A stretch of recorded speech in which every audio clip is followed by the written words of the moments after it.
So we'll go through the NFL and with a lot of player movements going around the league, including trades and free agents signing with different teams. There are a lot of players on new squads. So which player will have a breakout year on their new team? My player choice is going to be Sam Darnold. Sam Darnold has always been a bust since he was drafted by the Jets at number 3 overall. But how can you blame him? Like, they had a terrible roster. They had no O-line, very little help on the wide receiver core, and they had a terrible coach. Why would you hire Adam Gase as your coach to help a rookie quarterback who's been playing for 3 years now? I mean, like, it was just a terrible team, terrible roster, terrible coach. It was just a very hard environment for him to thrive in.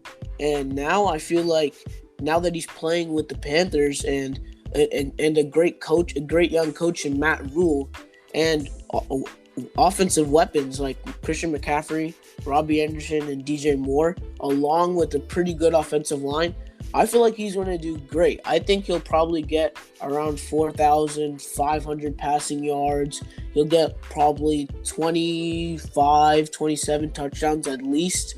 I think he's going to have a great improvement in this new roster, new organization. And I feel like because everyone believes in him, I think he's going to get his confidence back and unlock his actual potential with Coach Matt Rule running a QB-friendly offense. So I think he's going to be one breakout candidate to watch. Yeah, I completely agree with you. I mean, in New York, he was under a bad system, and you said it. He basically had no help on the team. He was under Adam Gase, who didn't really help, and the only thing he helped at was getting the number 2 pick this year. And now Sam Darnold's not even on the team anymore. So being traded to Carolina will definitely help. And if you saw players like Robbie Anderson, who was on the Jets before, he's improved his game, and he's been a really reliable wide receiver for the Panthers.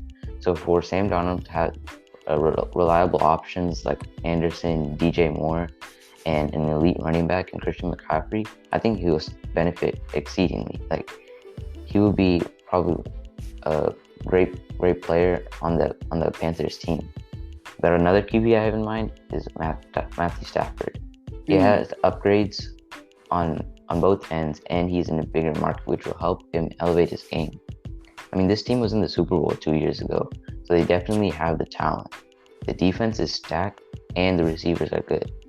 So I feel like Matthew Stafford will also be a breakout player. Yeah, I think that's a really great pick. I was trying to figure out which other quarterback moved, and then once you mentioned Matthew Stafford, I was like, oh yeah, that's a great pick. Yeah, I think he's going to do great. Now he has wide receivers, right, in the O-line. So, yeah.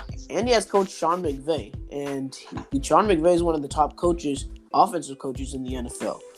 But I want to talk about the team's expectations.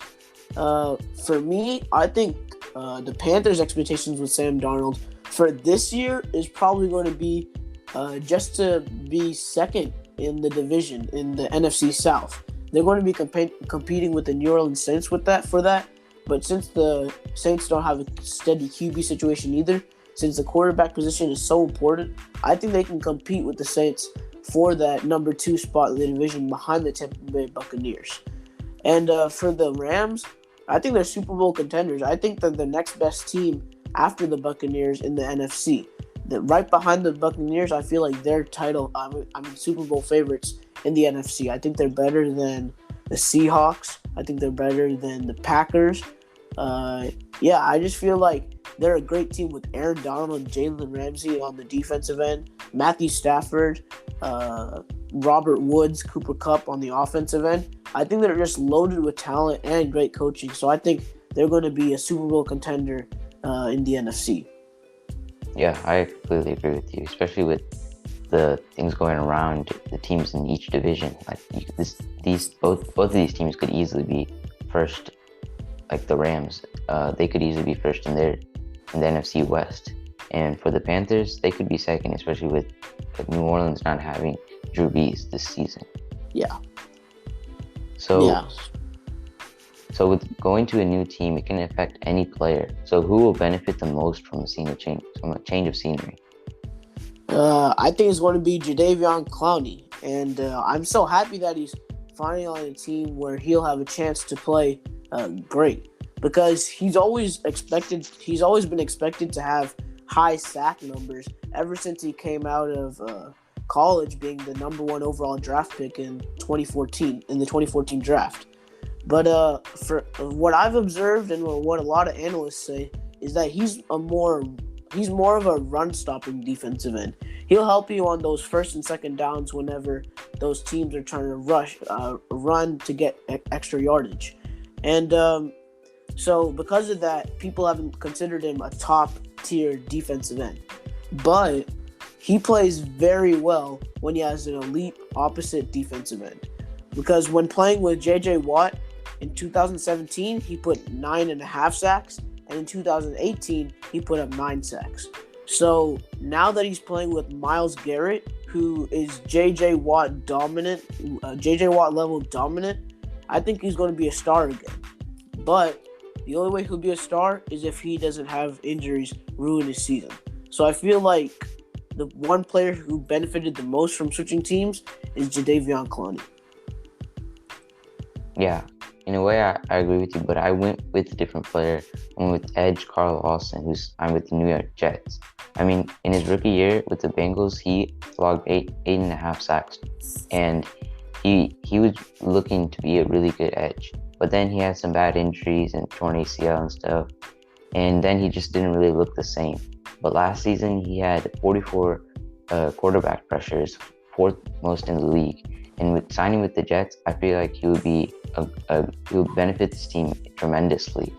So with a new team and a younger squad, I feel like he will really benefit on that, help that team out. And I feel like he can be back to that rookie form where he had 8.5 sacks.